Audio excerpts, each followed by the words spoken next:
Bonjour et bienvenue à cette minute de formation spéciale Halloween.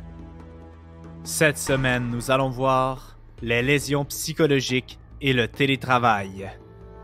L'objectif est de se sensibiliser aux facteurs de risque de lésions pour les télétravailleurs et se familiariser avec les lois qui sont applicables.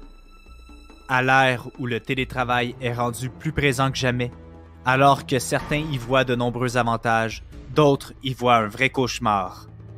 Pour plusieurs, le domicile est rendu le lieu de travail principal, alors que le télétravail ne convient pas nécessairement à tout le monde.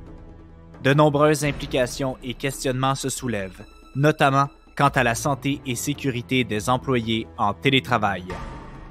C'est pourquoi, dans cette minute de formation, nous allons voir quels sont les facteurs individuels de risque de lésion et que disent les lois à ce sujet. Parmi les facteurs individuels de risque du télétravail, nous pouvons soulever le lieu physique de travail. Ce lieu est-il adéquat, ergonomique, et est-ce que l'employé possède tout ce qui est nécessaire pour bien mener son travail? L'environnement est-il propice à la concentration, ou bien est-ce que le bruit des enfants et des animaux de compagnie les hante continuellement?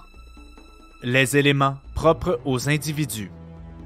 L'employé possède-t-il l'autonomie nécessaire au télétravail ou bien doit-il être envahi par son supérieur immédiat pour arriver à ses objectifs? L'employé est-il plus social ou plus casanier? Est-ce important pour lui d'être entouré de ses collègues comme un esprit toujours présent ou bien aime-t-il être solitaire?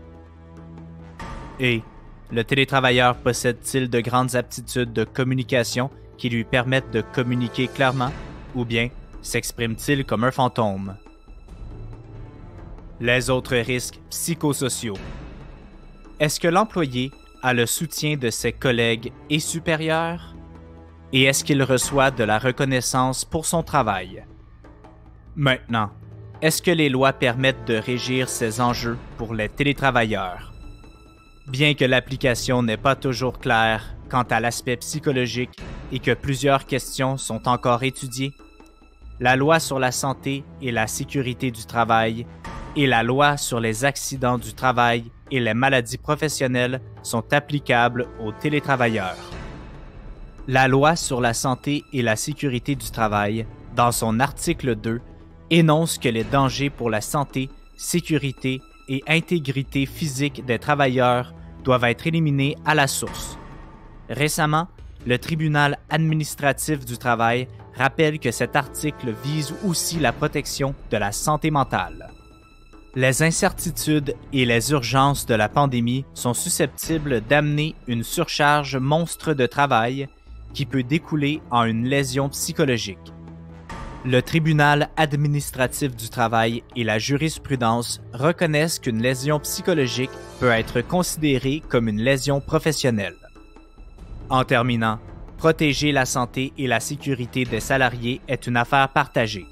Les employeurs et les employés doivent prendre les mesures nécessaires pour y arriver. C'est ainsi que se termine la minute de formation spéciale Halloween. On se donne rendez-vous la semaine prochaine. Rejoignez-nous sur notre site internet au www.actualisation.com ou contactez-nous au 1-877-688-0101. Actualisation, formation et conseils depuis 1970.